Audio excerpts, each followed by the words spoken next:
네, 한 번에 끝내는 건축 기사 제 1과목 1강 건축 계획 진행하도록 하겠습니다. 건축 계획은 건축 기사 시험에 건축 계획은 나오는 시험 문제 분야가 거의 이제 정해져 있다고 보시면 됩니다. 하지만 조금 외울 것들이 좀 많아서 시대별로 외우는 것들, 그리고 각 양식별로 암기를 좀 해야 되는 부분들, 그리고 이해를 조금 해야 되는 부분들이 있기 때문에 그런 부분들을 저와 같이 함께 진행하시면 여러분들 합격에 좀 더 이제 플러스 되지 않을까 그렇게 생각을 합니다. 자, 오늘은 건축 계획의 첫 강입니다. 첫 챕터 서양 건축사입니다. 서양 건축사.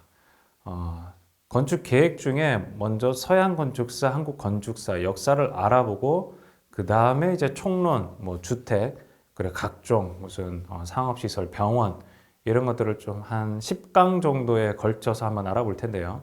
오늘은 역사, 서양 건축사에 대해서 짧게 또한 알아보도록 하겠습니다. 문제는 대략적으로 서양 건축사, 한국 건축사는 문제는 평이하게 나옵니다. 시대별로 예를 들어 뭐 로마네스크 양식에 해당되는 건축물이 아닌 것은, 또는 뭐 고딕 양식에 해당되지 않는 것은, 뭐 그리스 건축에 해당되지 않는 뭐 기둥 양식은 뭐 이렇게 나옵니다. 제가 설명을 할 때는 좀 더 깊이 있게 설명을 할 수도 있겠지만 여러분들 그 맥락만 잡으시면 충분히 여러분들 문제 푸는데 어려움이 없으리라 생각을 합니다. 한번 이론을 한번 살펴보고 마지막에 문제 풀이 하는 걸로 마무리해 보도록 하겠습니다. 자, 서양 건축사입니다. 서양 건축사는 크게 고대,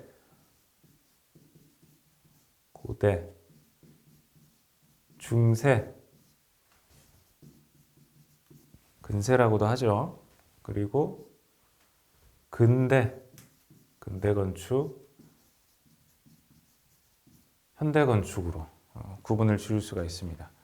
자, 고대 건축이라고 하면 우리 BC 5천년, 뭐 높이 올라가면 8천년부터 쭉 흘러 내려왔죠. 그리고 실제로 이제 건축다운 건축, 그리고 이집트 건축이라 하면 피라미드가 여러분들 가장 많이 생각이 나죠. 그죠? 분묘 건축이라고도 합니다. 자, BC 3000년경부터 이집트 건축이 시작이 됐고, 자, 이집트 다음에 서아시아 지역의 메소포타미아 건축이 진행이 됩니다. 이 메소포타미아는 우리 4대 문명 여러분들 아시죠? 자, 이집트 문명, 그 다음에 메소포타미아 문명, 그리고 인더스 문명, 그리고 양쯔강, 뭐 황하 문명, 뭐 이렇게 있겠죠. 그 중에 강 중심으로 마을이 형성되고 도시가 형성됩니다. 메소포타미아 문명, 그 다음에 그리스 문명, 그리고 로마. 자, 이렇게 해서 이게 고대 건축이라고 부르죠. 자, 중세는 초기 기독교, 로마에서 초기 기독교, 그리고 다시 로마로 이제 회귀한다는 그 로마네스크 전에 비잔틴 제국이 등장하고, 그 사이에 또한 빠질 수 없는 기독교가 들어가면 이슬람 건축이 또 들어가야겠죠. 그 다음에 다시 로마를 그리워하는 로마네스크, 그리고 신앙심을 바탕으로 하늘에 계속 뻗고자 하는 그런 고딕 양식을 해서 중세 건축이라고 합니다. 그리고 근세 건축은 르네상스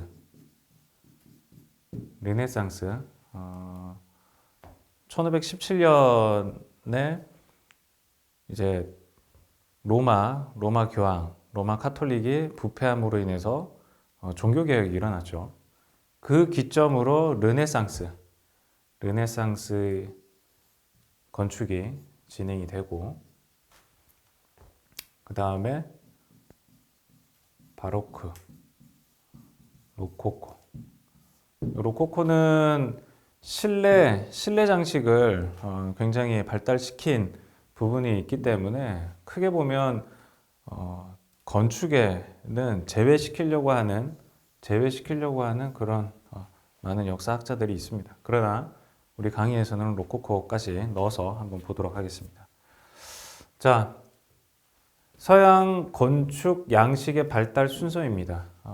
이거 굉장히 지금 중요하죠. 이 문제는 간혹 나옵니다. 과거에도 문제가 나왔었고, 자, 이집트 여러분들 이거 쉽게 여러분들이 이해를 해주시면 돼요. 바로코가 중세에 와 있고, 뭐 비잔틴 제국 뭐 이런 어떤 건축들이 근세에 와 있고, 이런 문제들이 굉장히 많이 납니다. 순서를 바꿉니다. 그럼 헷갈리기도 하고요. 자, 크게 고대 4가지, 중세 4가지, 근세 3가지. 그 정도만 외우시면 되고, 자, 근세 기점은, 자, 르네상스는 신중심에서 인본주의, 인간 중심으로 바뀌는 그 시간들이죠. 중세 건축이라 하면 계속적으로 하늘을 향해 뻗어갑니다. 어떤 신앙심을 바탕으로 된 건축들, 수직성이 굉장히 강조가 되는 그런 건축들을 구현하게 되죠. 가면 갈수록. 고딕, 하늘로 뻗쳐 올라가는 그런 어떤 비상의 의미를, 수직성을 굉장히 담고 있죠. 로마네스크, 다시 로마로 돌아가자. 로마 시대 때 그 대칭과 비례, 균형. 이 로마 시대는 뭐죠? 이 로마 시대는 또 그리스를 많이 배경을 하고 있죠. 그죠? 어떤 이성 중심에서 가면 갈수록 신 중심으로 가더라. 신 중심으로 가게 되고, 르네상스를 계기로 그 이후부터는 르네상스, 바로코, 로코코 양식이 이어진다. 그렇게 외워주시면 좋을 것 같습니다.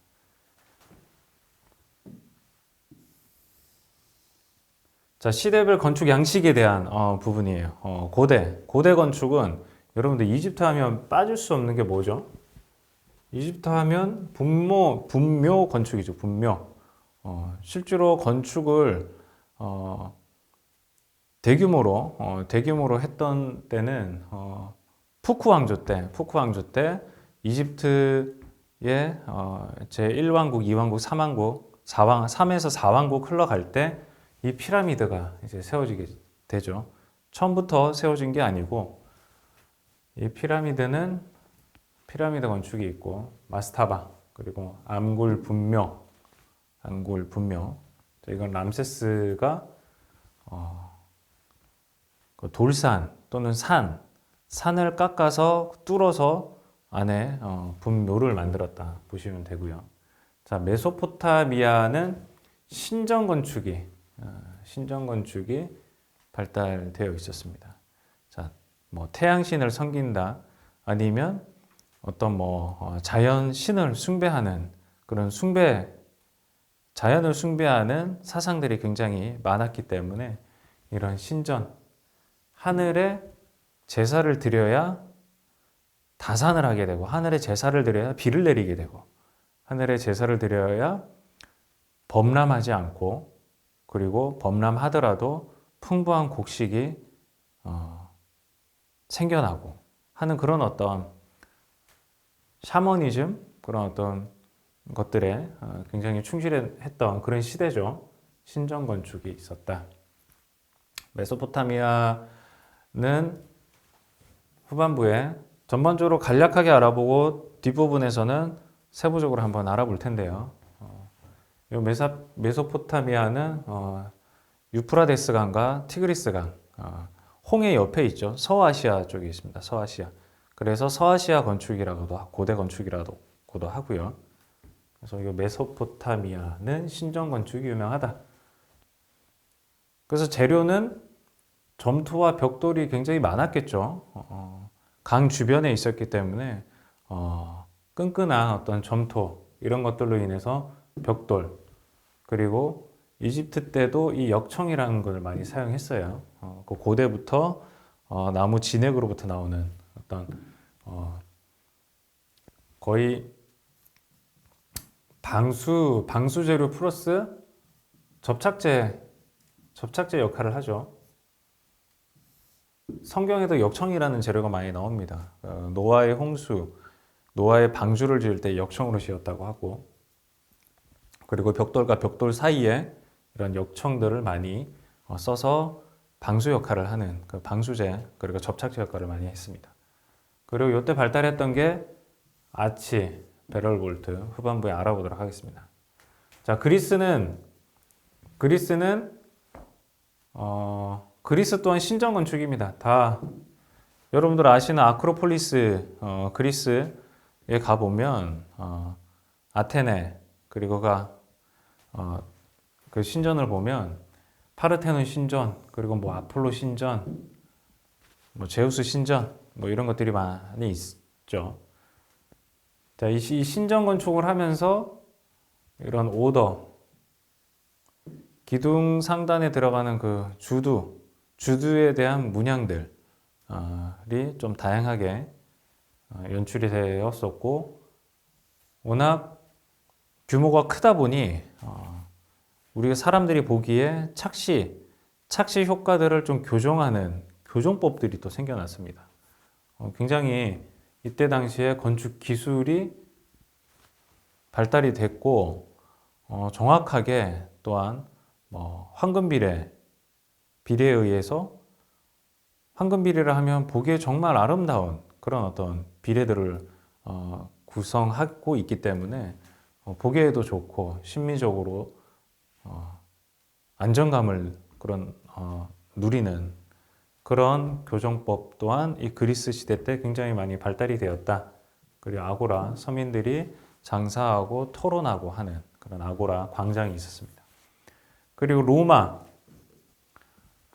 시대 때는 중요한데, 여러분들 로마 하면 판테온을 떠올릴 수가 있겠죠. 로마 하면 바실리카, 로마 하면 요 포럼, 상당히 많은 우리가 포럼, 우리 지금도 포럼 무슨 포럼 이렇게 얘기하잖아요. 이 포럼이 다 토론하고, 그리고 서로 얘기를 나누고, 그리고 답을 얻어가는, 그리고 자기 주장을 거침없이 또한 얘기할 수 있는 그런 장들이 그리스 아고라 때부터 쭉 넘어오는 그런 어떤 상황이고요. 이 포럼이라는 것도 많이 건축이 됐습니다.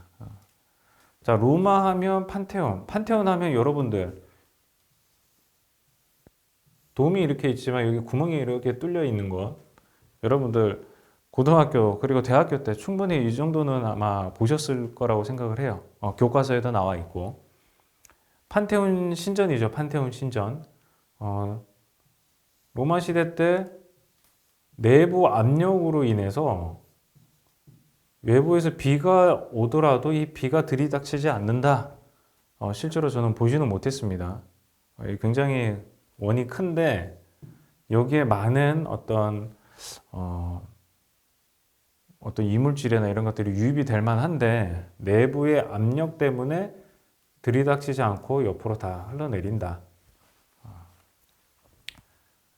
그리고 아침에 일출에서부터 노을이 지기까지 이 빛이 내부에 들어와서 이렇게 비치는, 아주 아름답게 비친다고 합니다.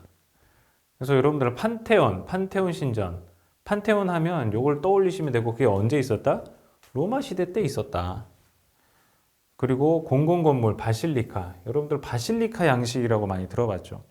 자, 로마 시대 때 이 바실리카, 바실리카는 굉장히 중요한 양식이 됩니다. 바실리카 요 양식을 통해서 쭉 로마네스코 고딕 쭉 다 이어진다고 보시면 돼요.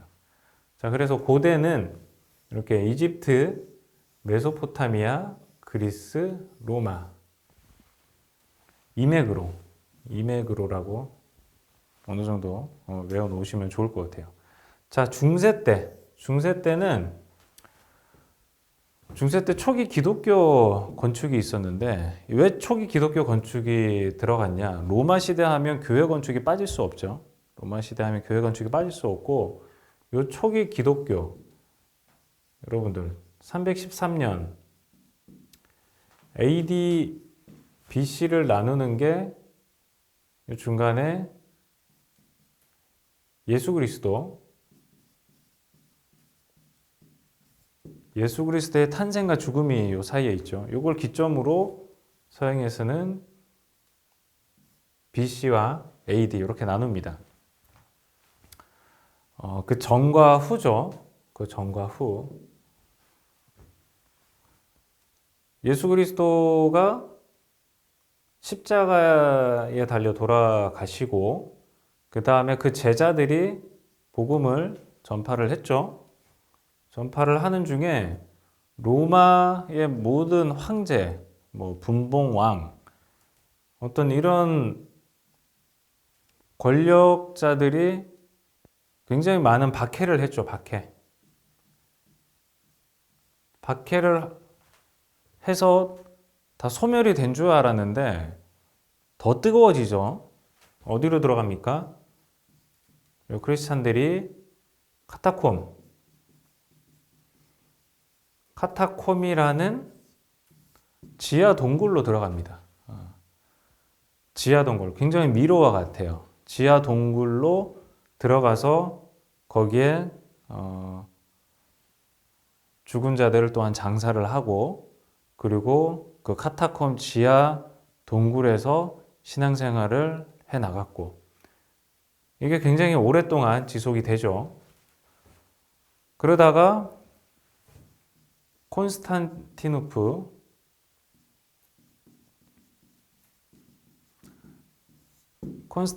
황제, 대제 황제가 밀라노 칙령 정식으로 기독교를 공인을 합니다.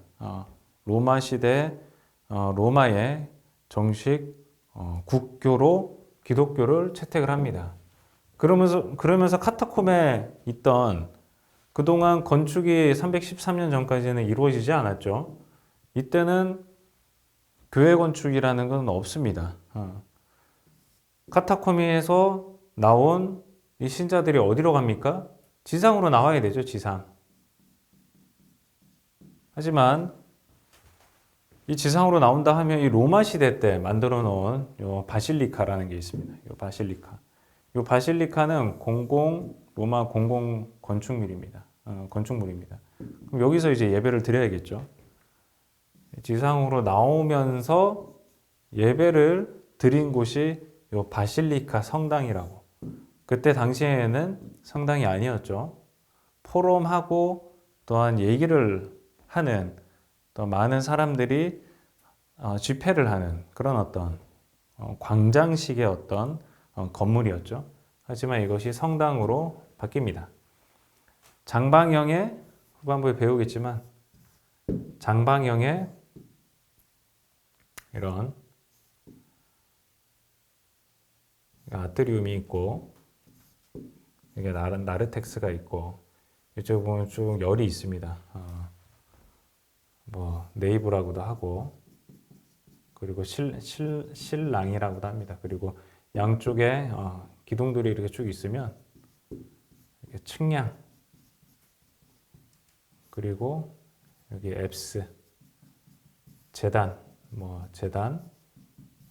이렇게 예배를 또한 앞에서 이제 드리는 그런 어떤 재단 형태의 앱스 장방형의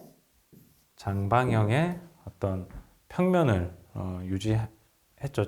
처음에 이 기독교가 처음에 이렇게 한 게 아니고 로마 시대 때 바실리카라고 하는 로마 공공 건물에서부터 시작이 됐다고 보시면 돼요.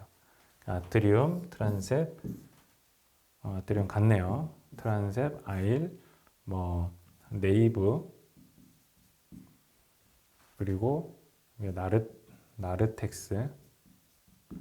자, 바실리카의 어떤 로마 건축 그리고 기독교 건축의 어떤 시작점이 되었다고 보면 되고, 여기에 빠질 수 없는 용어들입니다. 이게 용어. 굉장히 중요한 용어들이죠. 시험에도 자주 나옵니다. 그 이후에 비잔틴은 여러분들 그 성 소피아 성당, 이제 뭐 잘 안 이어지면 비소. 초기 기독교니까 기독교, 기비로고 이렇게 첫 글자 따서 외우시면 좋을 것 같아요. 기비로고. 근데 이해를 하다 보면 자연스럽게 외워집니다. 로마에서 초기 기독교로 이렇게 넘어왔던 거는 이 바실리카를 통해서 넘어왔고, 자, 초기 기독교하고는 또 계속 이 바실리카 양식들이 이어집니다. 바실리카 양식이 이어지는데, 얘는 장방형의 어떤 긴 평면이었다면 그리스 십자가형 평면을 가집니다.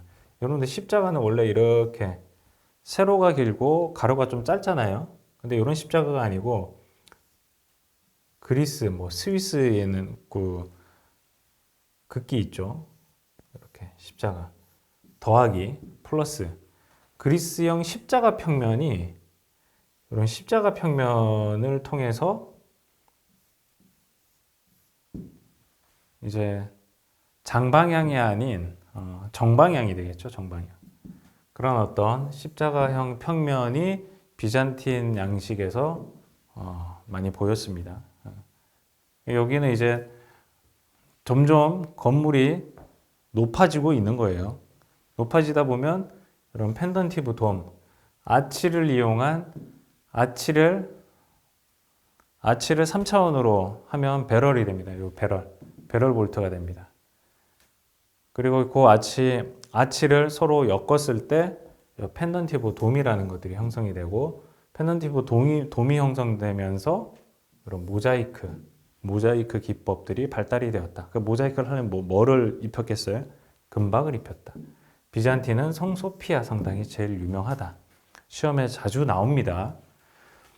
자, 로마네스크.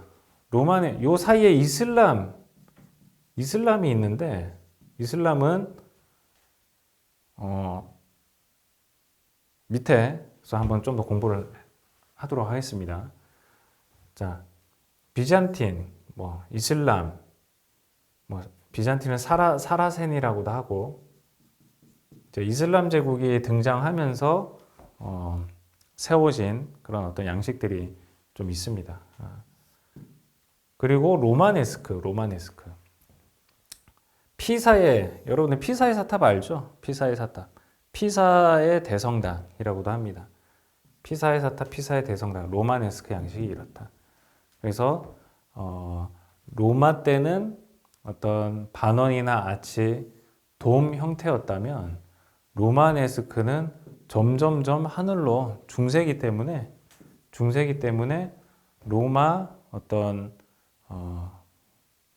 그런 교황 그쪽으로부터 점점점 이제 하늘로 닿고자 하는 그런 신적 중심의 어떤 모티브를 통해서 계속적으로 건축도 발달을 하게 되죠. 반원 아치, 두꺼운 벽, 점점점 올라가니까 기둥들이 점점점 두꺼워지게 되겠죠. 그리고 상단에 로마 시대 때는 목재 어떤 아치였다고 하면, 목재 아치 같은 경우는 화재도 많이 일어나고 많이 소멸이 되었죠. 그래서 기술도 발달했기 때문에 이 아치 또한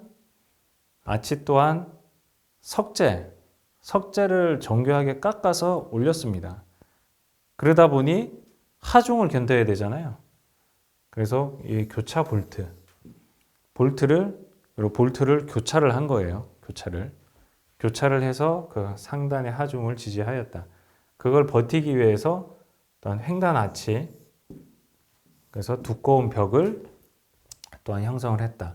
요 라던형 십자가 평면이라는 것은 비잔틴은 1대1의 가로 세로 1대1의 십자가 형태였다면 라던형 십자가 형태는 이런 장방형의 십자 형태로 평면이 구성되어 있다 라고 보시면 됩니다. 자, 고딕은 점점 아치가 발달이 되고 점점 더 높아져야 되기 때문에 첨두형 아치, 위가 상단이 뾰족한 그런 첨두형 아치가 특징적입니다.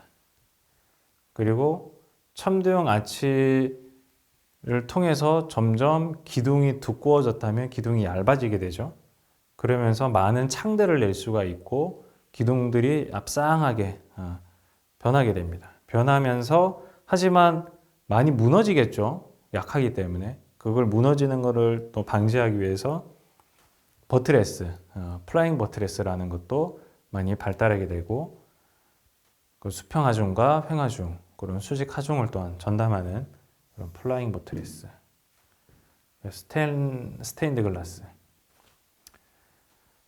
자, 샤르트르 성당, 고딕에는 샤르트르 성당과 노트르담 성당이에요. 이 노트르담 성당은 한 3년 전에 아마 화재가 나서 소멸이 됐고 지금 복원 중에 있는 걸로 알고 있습니다.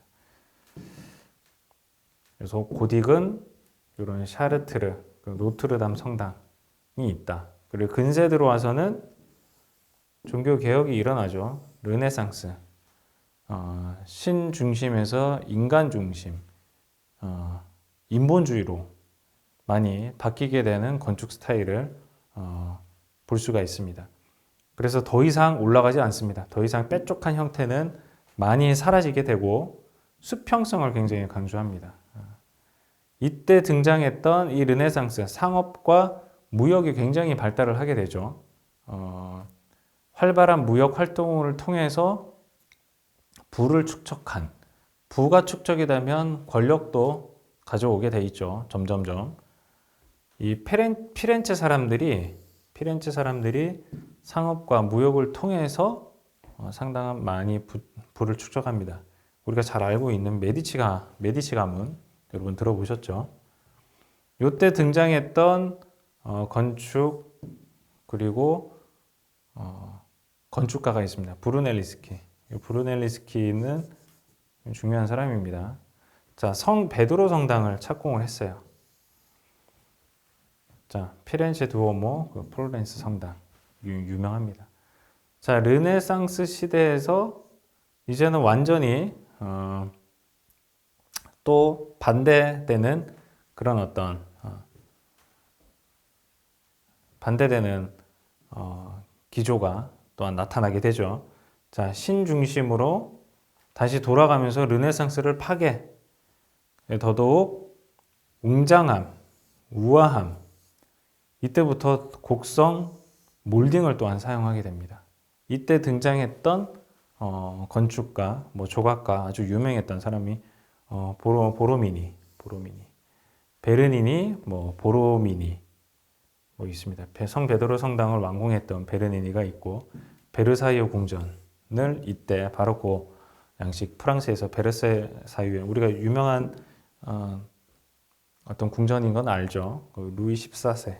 루이 14세는 태양왕 때 있었던 그런 왕이죠. 그 다음에 로코코는 어떤 신 중심의, 바로코는 이런 어떤 피렌체 사람들의 메디치 가문들이 점점 권력을 장악하면서 첫 메디치 가문에서 교황이 나옵니다. 자, 정교가 분리가 안 되고 합쳐져 있는 시대였죠. 그 정치보다 어떤 그 권력보다 그 위에 있던 집단이 또한 교황청에서 지금 다 어떻게 보면 많은 힘을 행사를 했죠. 거기에 어떤 왕의 권위, 어떤 왕의 권세 이런 것들을 신하고 결부시켜서 굉장히 크게 웅장하게 뭔가 웅장함을 좀 유지하려고 했습니다. 그 시대가 바로코 시대였죠. 바로코 시대. 그 루이 14세 같은 경우는 이 바로코 어떤 건축을 하는 데 있어서 굉장히 지대한 영향을 끼쳤죠. 베르사유 궁전. 굉장히 규모가 장난이 아닙니다.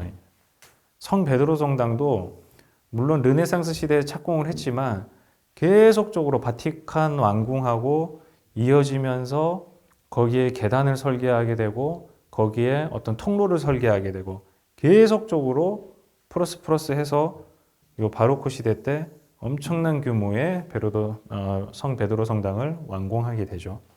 그리고 로코코 시대로 넘어오는데 로코코 시대는 실내 장식이 굉장히 많이 발달된 그런 어떤 풍조라고 보시면 됩니다. 우아함, 성 베르사유 궁전의 굉장히 베르사유 궁전의 내부에 어떤 조경이라고 하죠. 그죠? 조경 설계를 굉장히 크게 바로코 시대 때는 했지만 안에 들어가는 굉장히 우아하고 섬세한 그런 장식들을 많이 장식, 금박 뭐 이런 부분들을 굉장히 많이 건축을 하게 되었다. 개인적인 중시, 개인적. 요때 살롱 문화가 펼쳐지죠. 뭐 놀고 뭐 술 마시고 개인적인 어떤 쾌락을 굉장히 중시하는 그런 시대에 접어들었다라고 보시면 됩니다. 간략하게 전체 서양 건축에 대한 고대, 중세, 근세까지 간략하게 한번 알아봤는데요. 다음 시간에 이어서 각각의 시대별 그 양식에 대한 부분들을 좀 더 알아보도록 하겠습니다. 다음 시간에 뵙겠습니다.